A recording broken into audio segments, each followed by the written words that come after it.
Hola, buenas tardes, buenos días en cualquier lugar del mundo que se encuentren. Muchísimas gracias por acompañarnos en una sesión más de Geoseminarios de Geolatinas. Es un gusto tenerlos compartiendo con nosotros este espacio y esperemos que disfruten mucho de esta plática y de conocimiento de nuestra ponente. Les quiero agradecer por estar aquí el día de hoy. Nuestra ponente es la doctora Dulce Yahid Flores Rentería. Y además de darle la bienvenida y de que ustedes la conozcan un poco más, voy a darles una pequeña introducción del trabajo que ella ha realizado a lo largo de estos años. La doctora Dulce Yahid Flores Rentería es bióloga y maestra en ciencias biológicas con énfasis en restauración ecológica por la UNAM. Obtuvo un doctorado en ecología por la Universidad Autónoma de Madrid y la Universidad Complutense de Madrid en 2015. Actualmente, la doctora es investigadora del programa Investigadores por México del CONACYT, comisionada a la unidad Cinvestav Saltillo, dentro del Grupo de Sustentabilidad de los Recursos Naturales y Energía. La doctora Dulce pertenece al SNI con el nivel 1 desde el 2017 a la fecha. Ella ha participado como autora principal en un capítulo del reporte especial Cambio Climático y Tierra. Ha publicado artículos en revistas nacionales e internacionales relacionadas con el manejo del suelo. Desde el 2016, la doctora pertenece al Colegio de Profesores de los Programas de Maestría y Doctorado en Sustentabilidad de los Recursos Naturales y Energía del Cinvestav Saltillo.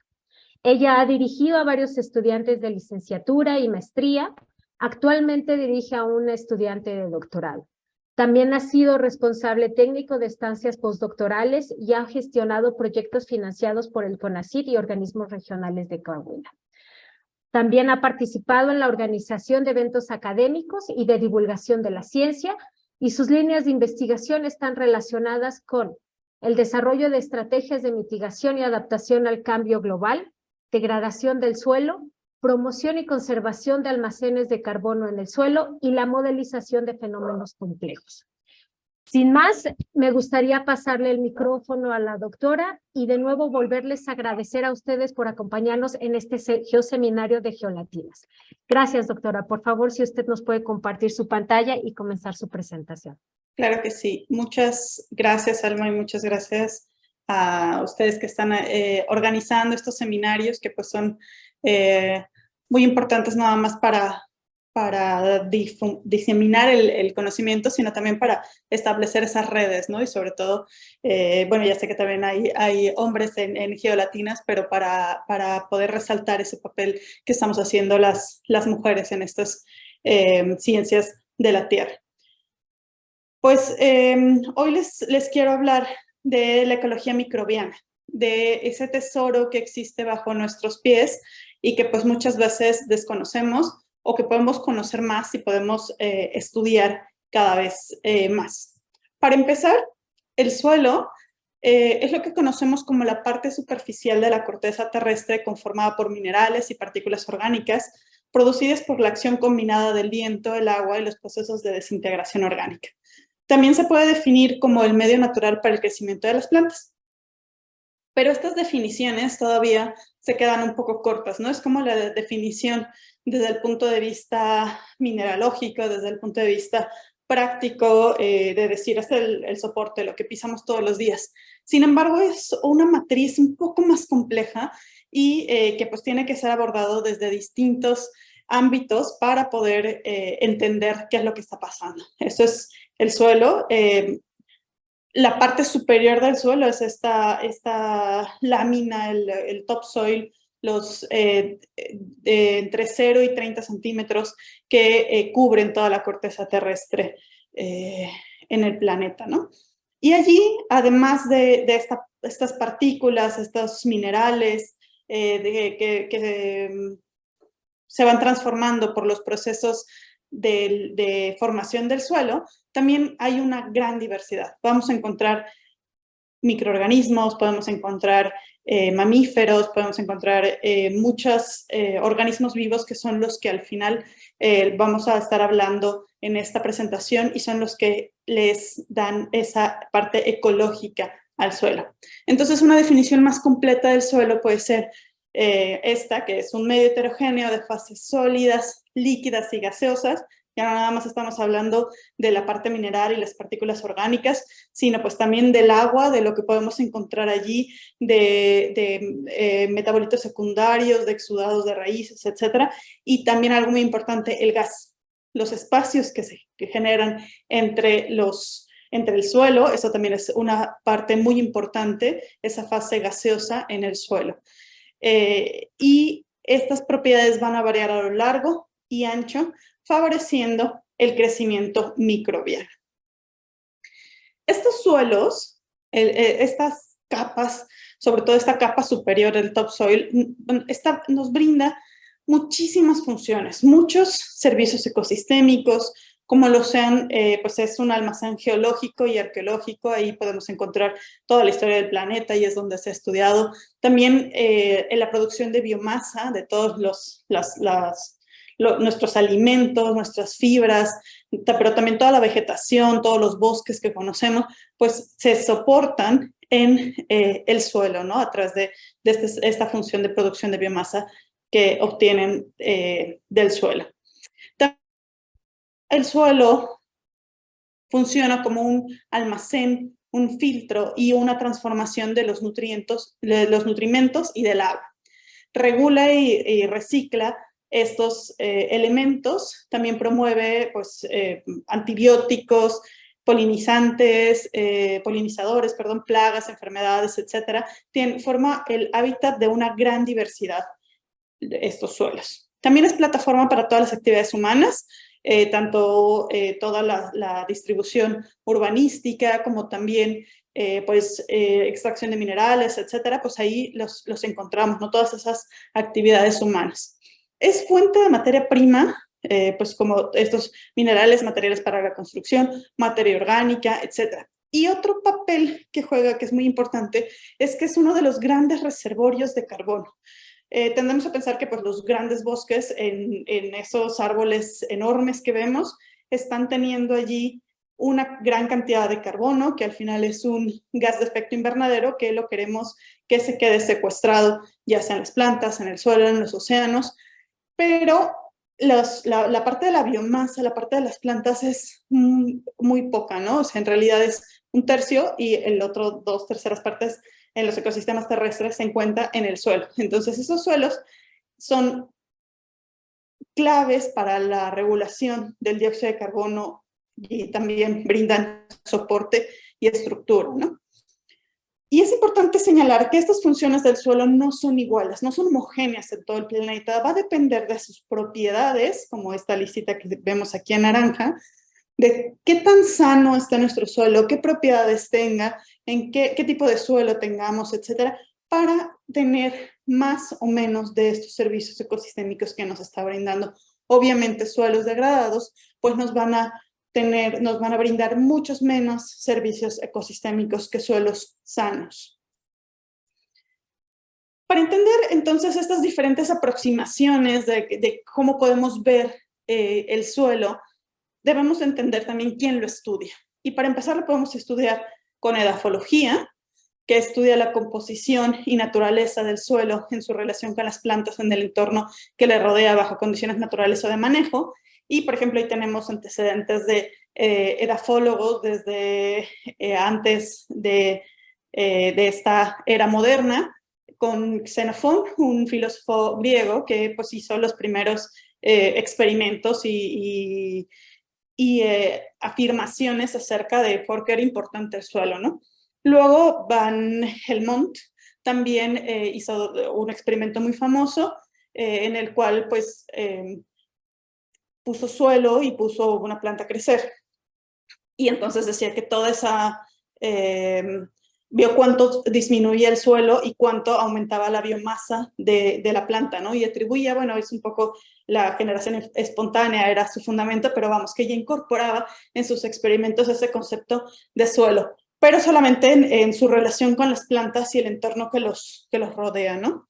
Luego, desde el punto de vista de la pedología, podemos considerar el suelo como un cuerpo natural, simplemente estudiarlo, clasificarlo, examinarlo, pero sin profundizar en su utilización práctica, es decir, en las modificaciones dentro de su situación natural, simplemente sin ver esto cómo se refleja o cómo podemos aprovecharlo o qué es lo que se modifica o las interacciones, etcétera. Simplemente es la clasificación y el estudio de los suelos. Y bueno, ahí está el padre de la pedología, Dukochaev, quien pues, fue el primero en clasificar los suelos, ¿no? Un historiador de la ciencia ruso. Todavía no se consideraban investigadores, ¿no? O científicos. Y un discípulo de él, Vernadsky, es quien ya, bueno, aparte de él es padre también, Vernadsky, ya de múltiples disciplinas, entre ellas la biogeoquímica. Y entonces la biogeoquímica ya estudia el suelo desde otro punto de vista. Estudia las interacciones entre los diferentes componentes geoquímicos, es decir, entre lo que habíamos visto en la parte práctica de edafología, perdón, en la parte teórica de la pedología, de su clasificación, de qué es lo que lo está conformando el suelo, pero también la parte práctica, incorporando los conceptos de edafología, estudiar los componentes vivos, no nada más las plantas, sino también los microorganismos y todo lo que le está dando esa vida al suelo. Y con esto se pueden modelar las causas y efectos de diferentes aspectos ecológicos y ya ahí es donde podemos empezar a entender el suelo desde otro punto de vista. Y pues esto es un diagrama que hizo una alumna hace un tiempo, en el cual podemos darnos cuenta un poquito de cuáles son esas interacciones y pues justamente este sistema, este ecosistema que podemos ver pues es uno del desierto, un matorral en el cual pues a lo mejor podríamos pensar que no, y incluso bueno, es ahí donde desarrollamos el trabajo aquí en Coahuila, en este tipo de ecosistemas, y pues nos ha tocado en varias ocasiones escuchar, pero pues ahí no hay nada, ¿no? Ahí pues mejor quitar lo que haya de espinas o de plantas y podemos construir otras cosas, ¿no? Porque en realidad no nos está brindando como tantos servicios ese suelo, pero no es cierto. Y hay muchas funciones y muchos procesos que se están llevando a cabo en estos suelos desérticos, ¿no? Y aquí, por ejemplo, podemos ver un poco el ciclo del nitrógeno, de cómo hay bacterias fijadoras en las raíces, descomponedores, hay otras interacciones como los hongos micorrízicos, que es la interacción entre, bueno, es la asociación de los hongos con las raíces de las plantas, algunas plantas, esos procesos de mineralización que llevan a cabo descomponedores, bacterias, etcétera, en donde se liberan nutrientes hacia las plantas. Y bueno, toda esta historia que podemos ver, pues empieza con el carbono, ¿no? Esto que todos estos procesos ecológicos que pasan en el suelo, su fundamento es el carbono y es lo que está moviendo, ¿no? Al final, pues somos seres a base de carbono y pues lo tenemos que capturar de algún lado. ¿Y cómo se da esa captura del carbono? Bueno, pues con la fotosíntesis. Tenemos el ciclo de Calvin y entonces pues entra la luz, esa luz que viene, esa partícula, ese fotón que viene, bueno, partícula o onda, no vamos a entrar en detalles, pero ese fotón que viene desde el sol y llega a las hojas de las plantas y a través de todo este ciclo de carbono y transformaciones químicas dentro de las plantas, va a transformar ese dióxido de carbono atmosférico a, bueno, entra a las plantas por estas aperturas que se conocen como estomas y lo va a transformar en una biomasa, ¿no? Le va a ir permitiendo a la planta crecer. Y esto es lo que normalmente vemos, por ejemplo, en un pastizal de acá, de los lugares desérticos, en las pampas, en muchos ecosistemas desérticos y semidesérticos en el mundo, ¿no? Y entonces tenemos esta biomasa, que es la que nosotros vemos, pero también tenemos otra biomasa que no estamos viendo y que también se forma con este dióxido de carbono atmosférico cuando es transformado por la planta, ¿no? Y todas estas raíces, todo este sistema radicular es lo que empieza a dar estructura al suelo y empieza a ser un alimento para las plantas, para los microorganismos. De este material vegetal vamos a tener de carbono una asignación entre 10 y el 25% del carbono fijado desde la atmósfera Igual en las raíces, pues esto es dependiendo de los ecosistemas, ¿no? Entre un 10 y un 25%, y exudados, es decir, componentes químicos que la planta libera principalmente por las raíces, que se le conoce como exudados, son hasta el 50%. Es decir, estamos fijando otro carbono en el suelo que no se está reflejando en algo material sólido, sino en algo líquido. Una vez que están estas moléculas orgánicas en el suelo, ¿qué les pasa? Pues pueden pasar tres cosas. Una, pueden preservarse, que es la acumulación de materia orgánica sin alteraciones de su estructura química. Puede estabilizarse, que es la transformación física y química de las moléculas orgánicas, que quedan ya embebidas con la parte mineral, inhibiendo la capacidad de los microorganismos para hacer uso de estas moléculas orgánicas como fuente de energía y nutrientes, pero también pueden descomponerse. Y esa es la parte que nos interesa o que es muy importante para la ecología del suelo, ¿no? Porque esta descomposición es la transformación física y química de las moléculas, donde se va reduciendo la complejidad estructural y se libera energía mediante la oxidación biológica hasta generar compuestos orgánicos, ¿no? Y de ahí vienen entonces los nutrientes.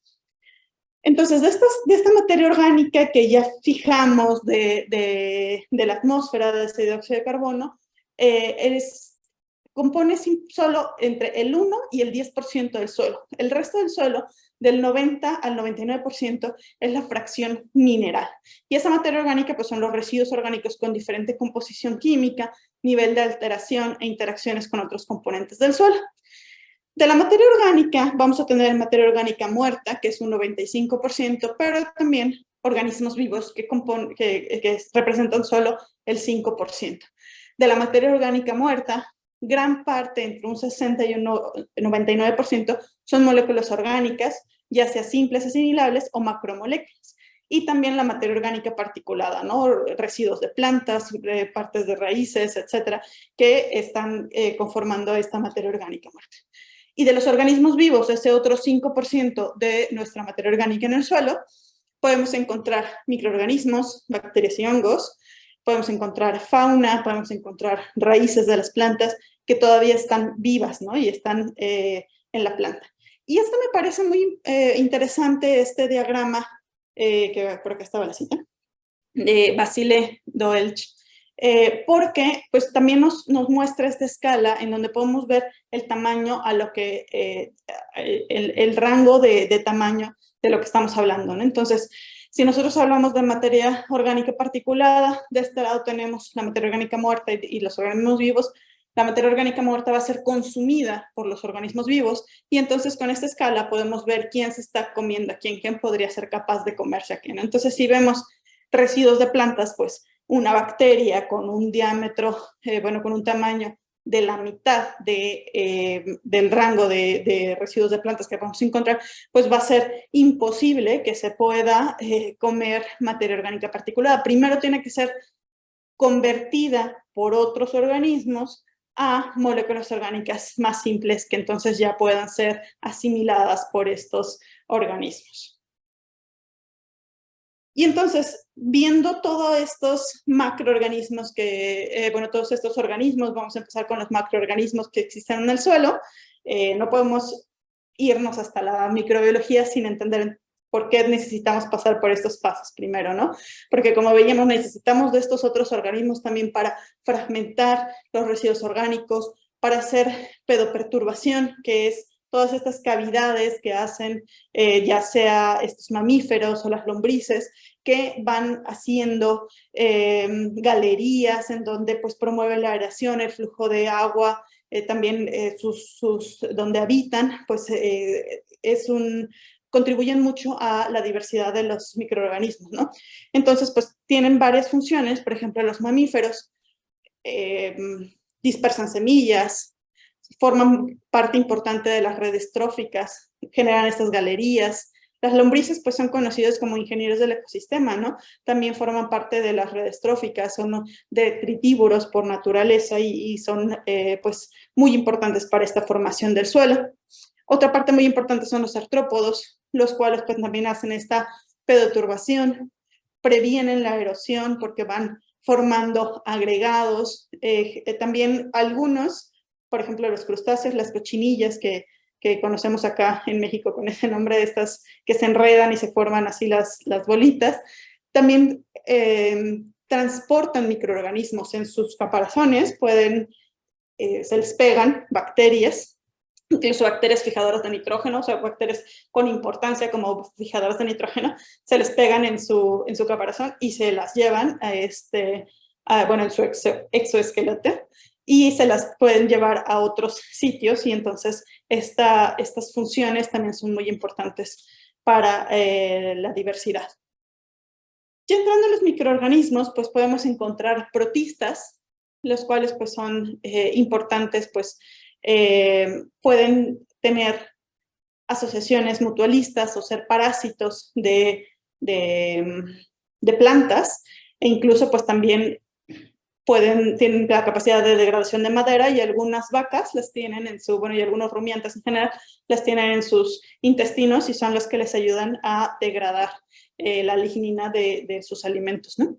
Tenemos también nemátodos, que son parásitos que regulan poblaciones de bacterias y hongos. También algunos mineralizan nitrógeno, que estos son importantes para cuando tenemos grandes, ¿no? Hay otras asociaciones que se conocen como costras biológicas o biocostras, que son asociaciones de cianobacterias, algas, hongos, líquenes, y estas son muy importantes sobre todo en los ecosistemas áridos, aunque existen en prácticamente todos los ecosistemas en el mundo, excepto la Antártida, y protegen al suelo contra la erosión, retienen el agua y nutrientes, funcionan como una alfombra, ¿no? Entonces se cubren estos suelos, a lo mejor los han visto por allí, y si no, pues los invito a que pongan atención, y es una película, ¿no? Y también juegan un papel muy importante en el ciclo de carbono. De los microorganismos más abundantes que existen están las bacterias, y entre ellas hay algunas muy importantes y que han sido muy estudiadas, como lo son el Rhizobium y la Frackia. Hay otras que forman nódulos y fijan el nitrógeno atmosférico para que pueda ser asimilado por la planta, ¿no? Entonces, estos son muy importantes en términos económicos para la agricultura. También podemos encontrar bacterias que hacen el ciclado de nutrientes, de metabolitos secundarios, o sea, generan metabolitos secundarios, tienen actividades enzimáticas en las cuales están degradando todas estas moléculas compuestas a moléculas más simples, y en realidad pues todos los ciclos, todo el ciclado de nutrientes que se da en el suelo de manera natural está a cargo de bacterias, ¿no? De diferentes géneros y con múltiples nombres, ¿no? Son solubilizadoras de fosfato, degradan quitina, están encargadas de la nitrificación, etcétera. Y, por ejemplo, aquí esta es una imagen muy bonita que hizo una colega del INECOL, en el cual pues, nos trata de ejemplificar en una planta de cafeto la complejidad de qué es lo que pasa en esa zona que es muy importante en el suelo, y que es la que se encuentra más pegado a la raíz de las plantas, y que la conocemos como rizosfera, y que estos exudados que la planta libera, estos compuestos químicos, los libera a través de las puntas de las raíces principalmente, y de sus raíces laterales, y son los con los que está alimentando, ¿no? Va a alimentar a bacterias, alimenta amibas, y de allí pues se van alimentando otros insectos, otros organismos más grandes, y hay un mutualismo y hay una sinergia importante en esta área de los suelos, ¿no? En la rizósfera. Y es una red maravillosa que existe allí bajo nuestros pies. Otros microorganismos importantes son los hongos. Dentro de ellos, además de las micorrizas, tenemos otros que participan en degradación y descomposición de la materia orgánica, y bueno, las micorrizas, aunque son las más conocidas, pues también las incluimos. Nos gustan mucho todas las formas que pueden tomar, pues las micorrizas establecen un mutualismo en el cual el micelio, estas hifas que se llaman estos hilos, que es en realidad el hongo, lo que vemos en estos dibujitos, pues son la parte, el cuerpo fructífero es la parte de reproducción del hongo, es como está liberando, cómo se está reproduciendo y está liberando esporas al ambiente, ¿no? Para reproducirse. bueno, para dispersarse más bien, como formas de dispersión. Y entonces estos hilos, que son los hongos, actúan como raíces extendidas. Entonces va a estar la raíz y luego se entra en un mutualismo con las micorrizas y ese hongo crece mucho más rápido, con mucho menos alimento y entonces se extiende por todo el suelo y proporciona agua y nutrientes a la planta y la planta le da a través de sus exudados el carbono que necesita para crecer. Estos microorganismos, estos hongos también son muy importantes porque ayudan a la estabilización de los agregados. Producen un compuesto, bueno, varios compuestos, pero el más estudiado es la glomalina, que ayuda a que el suelo se haga en esferitas. Cuando les hablaba hace un momento de la fase gaseosa y de su importancia, pues esta fase gaseosa en el suelo se da porque tenemos estas bolitas grandes, no tan grandes que llamamos macroagregados, y otras que son los microagregados. Y el espacio, al ser estos pues más o menos circulares, aunque un poco amorfos, el espacio que se genera de que no tenemos una fase continua, sólida, ese espacio es donde viven los hongos, donde viven las raíces, donde se pueden crecer las raíces, donde viven las bacterias y se quedan pegados, ¿no?, a estos agregados. Y esos agregados pues están formados por materia orgánica, por microorganismos, por partículas también de arcillas, de limos, etc. Y entonces esta glomulina de los hongos funciona como pegamento y es lo que ayuda a estabilizar esos agregados y que no se quiebren, no se descompongan y entonces sí tengamos una fase sólida continua sin estos huequitos tan necesarios para que allí vivan y se desarrollen nuestras raíces. Y pues este es otro ejemplo de cómo estos huecos, allí es donde pueden crecer las raíces, allí es donde, por eso aquí tenemos la rizosfera, allí es donde pueden crecer nuestros hongos. Si lo tenemos saturado de agua, entonces ahí vamos a tener todas las bacterias viviendo muy felizmente entre todos los poros de esa agua, y cuando no tenemos agua, pues entonces se repliegan, ¿no?, las bacterias y se van quedando donde quedan protegidas, donde queda un poquito de agua y esos huecos pues se vacían un poco, ¿no? Vamos a hablar un poco más de toda esta gama de microorganismos, cómo nosotros lo afectamos. Pues básicamente con las prácticas, con estos sistemas productivos que tenemos, ya sea agrícolas o ganaderos, pues van a afectar nuestra microbiología. Por ejemplo, un arado profundo de 30 centímetros o más, se pensaba que estaba ayudando a la aireación del suelo, pero pues ya se ha demostrado desde hace muchos años que en realidad compacta el suelo, ¿no? Hace que estos agregados se rompan y entonces se quede una fase sólida.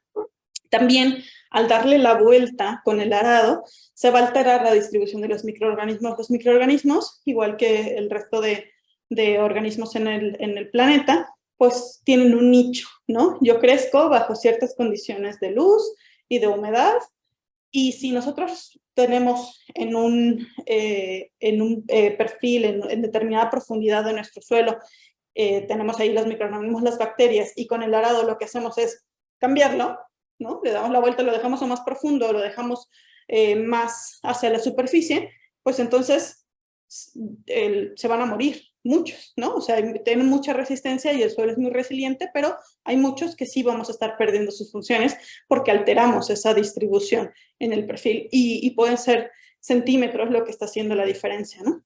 Otras prácticas, por ejemplo, son los monocultivos, ya que con la aplicación de monocultivos volvemos necesaria la fertilización, y ahorita vamos a hablar un poquito más de eso. También esto es porque la diversidad de plantas, esa diversidad de exudados, no todas las plantas liberan el carbono a través de esos exudados de la misma forma, hay de muchos sabores y colores para todo el mundo. Y también la biomasa que están generando tanto en la parte superior como en las raíces va a ser distinta, ¿no? Eso ya nos va a dar una calidad de materia orgánica distinta y entonces los microorganismos van a necesitar más o menos energía para digerirla. Con lo cual, pues si tenemos muchas plantas, pues tienen de dónde elegir, tienen un menú muy extenso, pero si tenemos monocultivos, pues entonces nada más tenemos una cosa que comer y estamos simplificando todas esas redes tróficas. También los monocultivos promueven la aparición de plagas. Unos les gusta un menú muy diverso, pero hay otros, como las plagas, que entonces tienen un alimento muy abundante de un mismo tipo y se reproducen sin limitaciones y pues se vuelven plagas. Aquí esta imagen también es muy interesante y me gusta mucho presentarla porque pues hablamos, refleja esta parte de la diferencia entre monocultivos o tener cultivos más diversos, ¿no? ¿Cuál es el efecto sobre el suelo, sobre la cantidad de agregados y microagregados y sobre la diversidad que se puede encontrar de bacterias y hongos? Las flechas verdes, pues es los impactos positivos y las rojas los impactos negativos. Y el grosor de la flecha indica la diversidad de los microorganismos de bacterias y de hongos en estos microagregados. Entonces, el pico de diversidad de bacterias y de hongos lo encontramos cuando tenemos un cultivo diverso y sobre todo en microagregados. Y bueno, aquí también en este artículo hablan de las diferencias estacionales e interanuales para saber que no nada más es importante esa diversidad en un año, sino también a lo largo de los años, ¿no? Es un estudio muy interesante. Volviendo a las prácticas, ¿no? Aparte de los monocultivos, que ya hablábamos un poquito. Fertilizantes de síntesis química, por ejemplo, los plaguicidas, van a estar alterando también la conductividad eléctrica, el pH, la disponibilidad de nutrientes, y todo esto es en tan corto plazo que no le da una capacidad, pierden esa capacidad de respuesta, no le da oportunidad a las bacterias y los hongos de adaptarse a estos cambios, porque el cambio es tan rápido de cuando cuando se aplican los fertilizantes de síntesis química, pues entonces cambia todas estas condiciones, este nicho al que ya están acostumbrados y matan a los microorganismos, ¿no? Y sobre todo, pues potencialmente a microorganismos benéficos y perdemos muchas de las interacciones.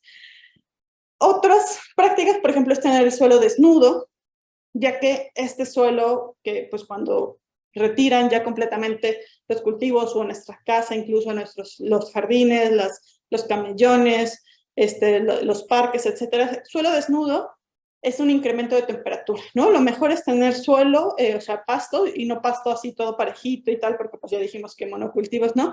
Sino pues algo diverso, en donde pues también vamos a estar atrayendo polinizadores, etcétera. Y el suelo desnudo lo que hace es incrementa la temperatura en el suelo y pues también está afectando ahí a los microorganismos. Promueve la interperización por viento y agua. Un suelo desnudo pues se lo lleva, llegan las gotas, lo impactan y se lo llevan, ya sea la propia agua o el viento. También se genera un encostramiento de ese suelo porque pues cambia el pH, se liberan compuestos y se encostra, se está erosionando también toda la parte de arriba. Tiene también una oxidación y una pérdida de la materia orgánica, que también está muy relacionado con esa parte del encrostamiento, y se libera más dióxido de carbono cuando tenemos ese suelo desnudo. Y, por ejemplo, hablando, casi siempre se hablan de todas esas prácticas negativas en la agricultura, particularmente también en la ganadería, la aplicación de antibióticos y desparasitantes al ganado de vida libre, pues afecta mucho a todos los microorganismos del suelo, porque pues al final son compuestos que fueron desarrollados para matar microorganismos de las vacas y son muy inefectivos, ¿no? Tampoco ha habido como mucho interés de decir, pues algo que sí sea muy efectivo para la vaca, que nos ayuda a mantenerlas. Actualmente pues hay muchos productores que ya no utilizan estos antibióticos y desparasitantes y que tienen otras gestiones distintas, pero en caso de que fueran necesarios, no se han desarrollado algunos que sean efectivos. Solamente, o sea, se liberan por excreta, en el caso de las tetraciclinas y las sulfonamidas, un 90%. Es decir, la vaca solamente está absorbiendo un 10%. Y en el caso de la ivermectina, que es un desparasitante, se está liberando por la excreta entre un 50 y un 70%. O sea, también su efectividad es bajísima, ¿no? No ha habido un interés de desarrollar antibióticos y desparasitantes más eficaces para que no afecten a los microorganismos del suelo. También, pues, todos estos antibióticos y desparasitantes se introducen, pueden entrar a la red trófica y afectar a la comunidad microbiana, contaminar aguas subterráneas, etcétera, ¿no? Y al final, pues, terminar también en nosotros. Ya vimos los problemas, ahora un poquito de las soluciones. ¿Cómo mejoro la diversidad de la comunidad microbiana? Pues podemos favorecer las condiciones ambientales para la diversidad de microorganismos. ¿Cómo llego a estos? No nada más pensando en las plantas, sino en las raíces y sobre todo en sus exudados, ¿no? Pues incremento la cobertura de mis suelos, evito ese suelo desnudo, voy a estar controlando la temperatura. Con una mayor cobertura también voy a ser capaz de retener una mayor humedad. Con mayor diversidad de plantas voy a tener sustratos distintos y voy a estar alimentando a mis microorganismos con un buffet en lugar de con un plato toda la vida.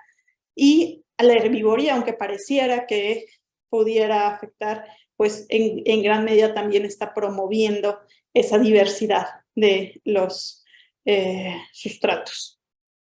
Y este es otro ejemplo de por qué necesitamos diversidad en la comunidad microbiana. No nada más vamos a tener diferentes sustratos, sino que también tenemos raíces a distintas profundidades. Y en este caso, este estudio, pues también es muy interesante porque nos habla de la eficiencia en el uso de carbono que tienen las bacterias y los hongos cuando a distintas profundidades, y estos, pues, de los que están asociados a las raíces, ¿no? Entonces, si tienes raíces muy profundas, tu eficiencia en el uso de carbono va a ser mayor, ¿no? En el caso de las bacterias, y en el caso de los hongos, pues son más eficientes con raíces menos profundas, ¿no?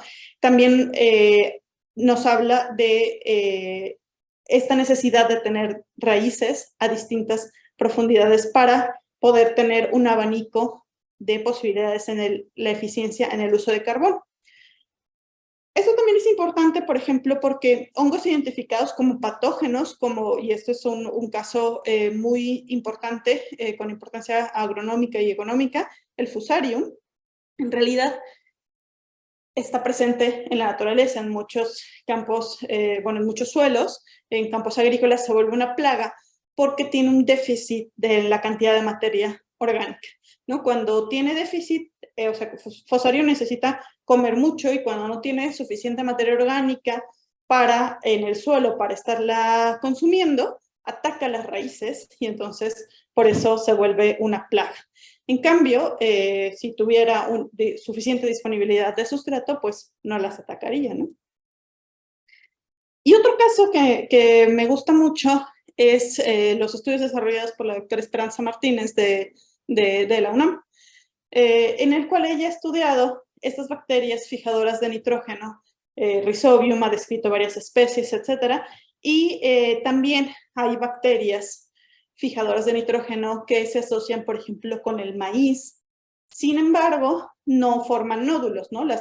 Cuando forman nódulos es con las leguminosas, y pues la leguminosa de mayor importancia que tenemos es el frijol. Y en el caso del maíz se encuentran simplemente como endófitos, ¿no? Están allí adentro de las raíces. Y lo que ha observado en algunos experimentos es que aquí en estas placas tenemos los exudados. En este caso del maíz, estos dos, este es del maíz un poquito más grande, y en este caso del frijol.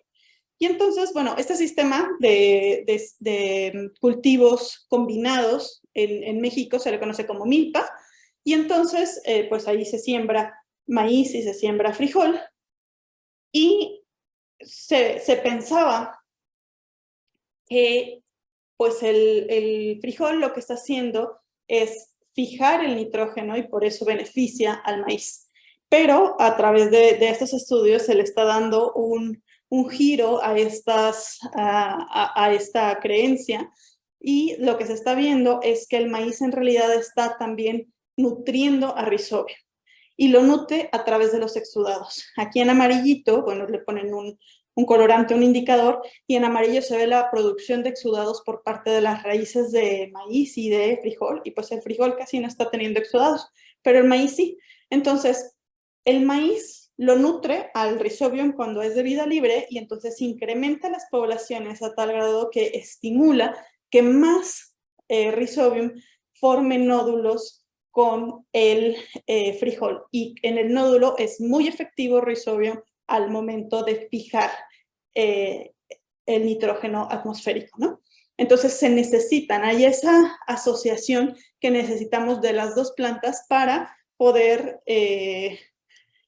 promover la fijación del nitrógeno. Y bueno, ya ahí también platicando un poquito con ella, nos comentaba que esa capacidad del maíz de introducir a Rhizobium a sus raíces se ha perdido, ¿no? En muchos de los maíces comerciales y se cree, no lo han demostrado, por eso no, tampoco lo ponemos aquí, ella cree que es por la fertilización, como pues se fertiliza mucho con nitrógeno sobre todo, que es uno de los nutrientes más limitantes para el desarrollo del maíz, entonces le estás brindando a la planta ese componente que necesita, pero estás interfiriendo la asociación con Rhizobium.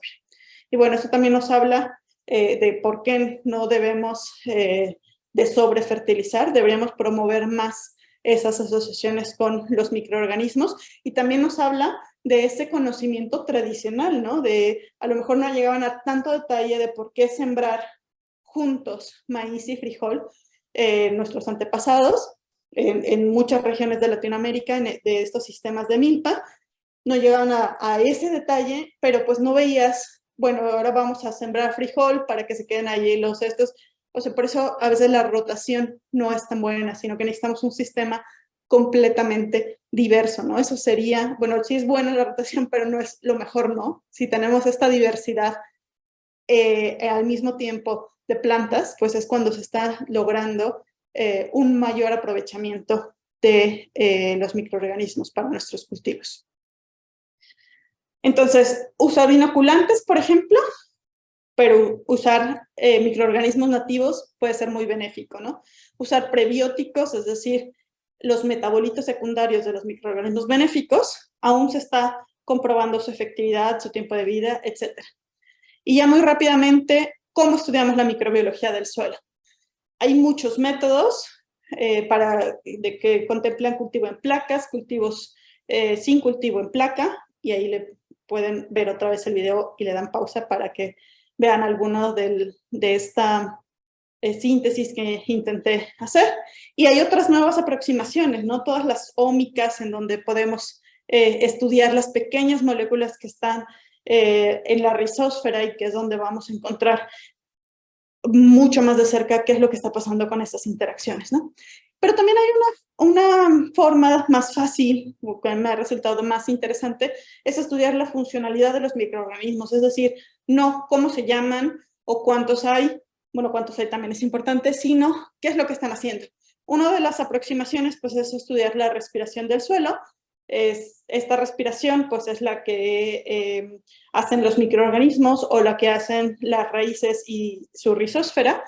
Y dentro de los microorganismos, cuando están metabolizando, cuando están descomponiendo esa materia orgánica, van a estar produciendo ese dióxido de carbono y eso es lo que medimos como indicador de la funcionalidad de los microorganismos. También tenemos una variedad de técnicas, no muchas, se necesitan más y necesitamos pues, estudiantes que también las desarrollen y diferentes aproximaciones. Están, por ejemplo, ecoplates, que son placas en donde ponemos a crecer microorganismos y vemos su capacidad de metabolizar sustratos de carbono. Tenemos también el microREST, que es muy parecido a las ecoplates, pero lo que mides al final no es cuánto del sustrato están comiendo, sino cuánto dióxido de carbono están liberando mientras se lo comen.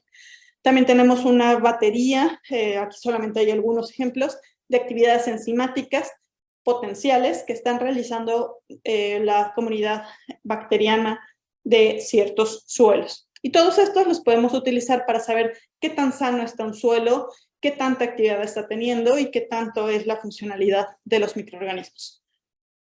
Y ya para terminar, pues algunos puntos esenciales de esta plática que espero que les haya podido transmitir, es que hay una enorme diversidad de microorganismos en el suelo y que debe de existir un equilibrio. Para mantener estos sistemas productivos se deben promover las condiciones idóneas para su desarrollo. También que hay una diversidad de aproximaciones que podemos utilizar para conocer las comunidades microbianas del suelo y que aún tenemos mucho que estudiar de estas comunidades, de los ecosistemas y de los sistemas productivos, y sobre todo también que los microorganismos del suelo son clave para promover nuestra adaptación a los cambios ambientales, como es el cambio climático, y también para un desarrollo sustentable. Y ya por último el comercial, el laboratorio que dirijo es el Laboratorio de Sustentabilidad del Suelo. Nos pueden encontrar en redes, nos gusta producir este tipo de material audiovisual del suelo, que es lo que nos gusta. Tenemos ya un par de series, aquí les pongo nada más de los pequeños titanes que dan vida al suelo y tenemos otra serie. Y algunos de los miembros que han pasado y de los que están actualmente, que son 3 estudiantes de doctorado, con sus fotos muy serias. Y pues muchas gracias por su atención. Si tienen alguna pregunta.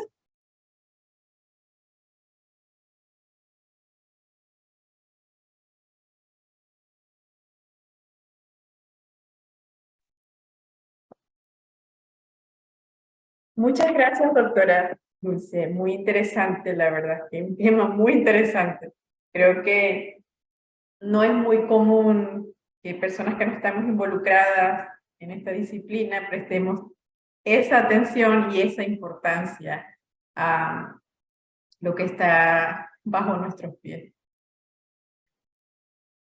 Sí, la verdad es que lo ubicamos al suelo siempre como este soporte, ¿no? Como la parte mineral, a lo mucho, como la fuente, pero hay mucho más allí que todavía nos falta por aprender y por explorar.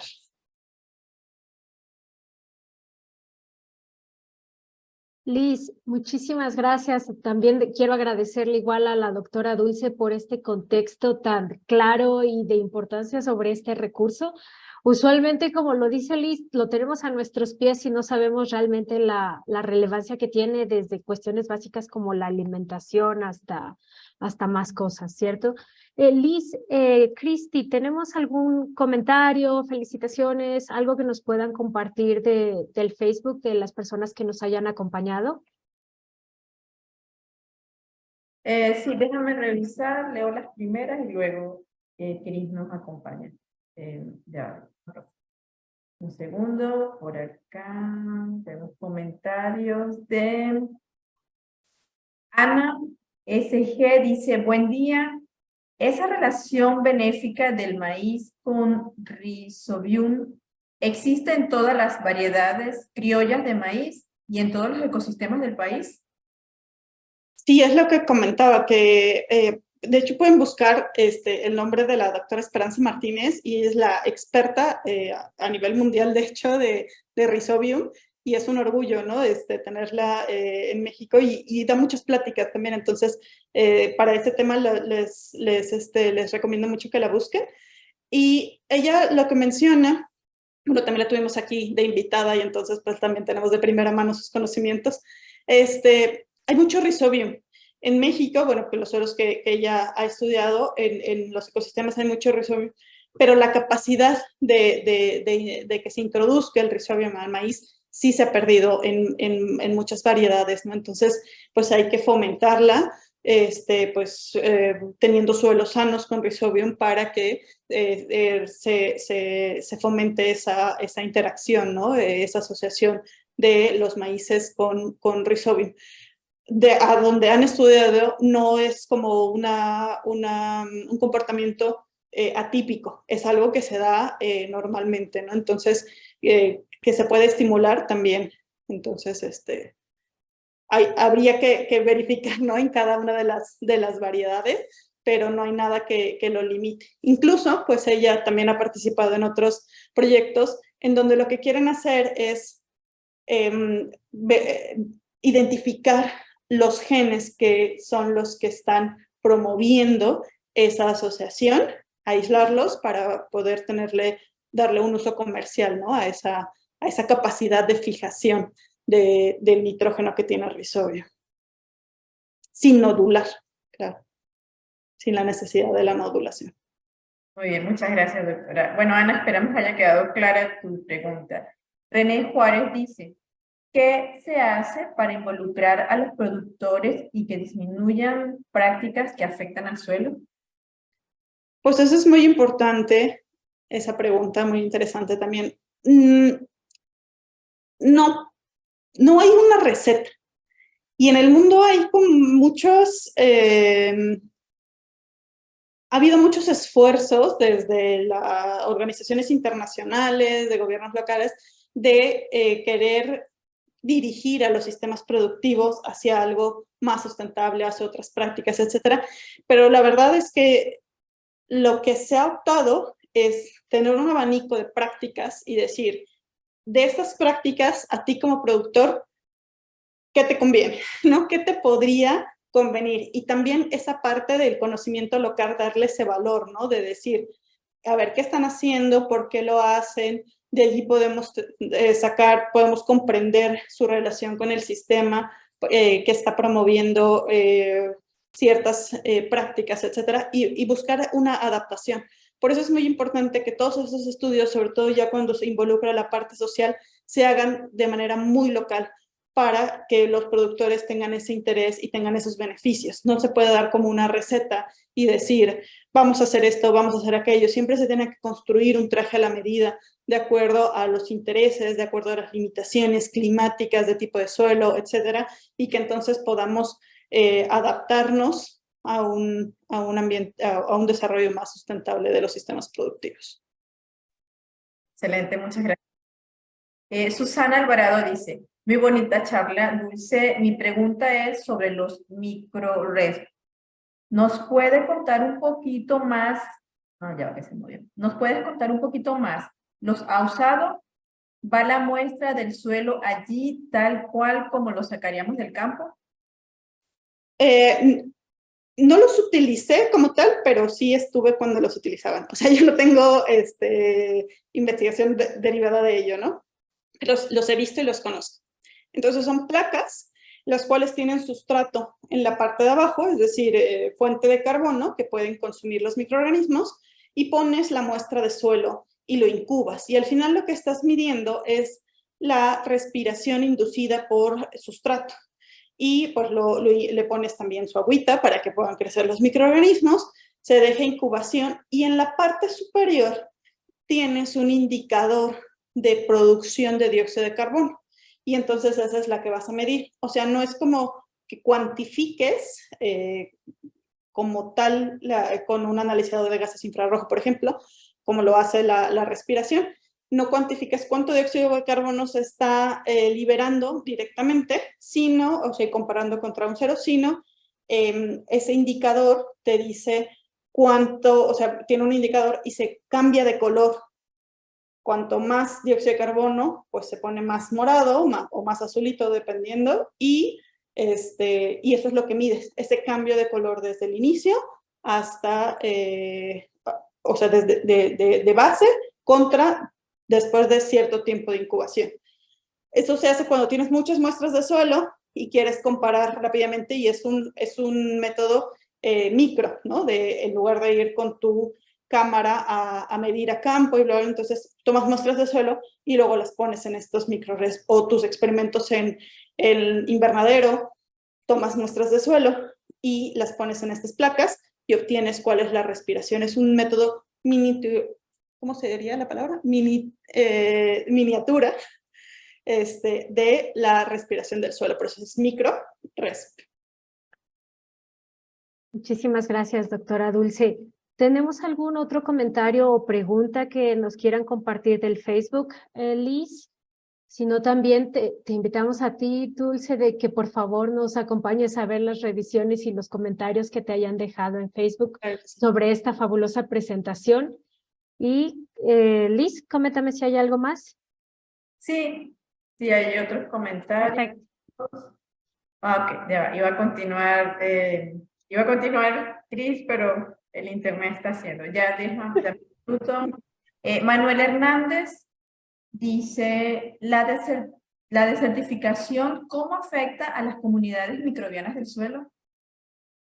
Pues las afecta muchísimo, ¿no? La desertificación es un proceso macro que se está viviendo en todo el planeta y es algo por lo que tenemos que estar muy preocupados y sobre todo en las regiones áridas y semiáridas se está acentuando mucho, ¿no? Y esto son múltiples los factores que influyen en que los ecosistemas se desertifiquen cada vez más, ¿no? Entre ellos el cambio, bueno, los obvios, el cambio de uso de suelo, tenemos el incremento de temperaturas, pero también el cambio en las precipitaciones hace que en una de las imágenes les mostraba cómo cuando está saturado, pues están ahí todas las bacterias en el suelo, muy felices, viviendo en el agua, y cuando se deseca ese suelo, entonces pues se repliegan las bacterias, ¿no? Y muchas de ellas pues van a desarrollar estructuras, esporas, pues para resistir esa falta de agua, pero pues también no van a estar haciendo todas esas funciones que son las que nos interesa que hagan, ¿no? Entonces, la desertificación no nada más afecta la parte física del suelo, modificando estos espacios, es también la falta o la alteración de la fase líquida, y pues eso va a estar promoviendo también una mayor erosión, y al perderse esas funciones, pues también se van a afectar a las plantas, porque ya no va a haber los microorganismos que les estén dando los nutrientes en este ciclo que están realizando, entonces se afecta el crecimiento de las plantas y se vuelve un círculo, ¿no? Vicioso de efectos que está sobre el ecosistema. Entonces, pues la desertificación afecta enormemente a las comunidades microbianas, a las plantas y pues a toda la red trófica. Excelente, muchas gracias, doctora. Diana Franco comenta, gracias por la charla, muy interesante. López Oscar dice, buenas. Entonces, el fusario se vuelve malo por hambre. He visto en páginas que es lo que más tiene el humus del hombre. Sí. Fusarium come muchísimo, básicamente, ¿no? Entonces, el humus pues tiene una gran cantidad de sustrato que está disponible, ¿no? Si nosotros tenemos ese aporte constante de materia orgánica, entonces Fusarium va a estar alimentándose de manera regular, pero si no se tiene ese aporte constante, entonces Fusarium necesita que comer, y lo que va a hacer pues es comer todo lo demás, que en este caso pues van a ser las raíces de los cultivos que tengamos, etcétera, ¿no? Entonces, no es un problema si se tiene un aporte constante de materia orgánica que lo mantenga, ¿no? Si no, pues sí se deberían buscar estrategias para disminuir su presencia en el humus.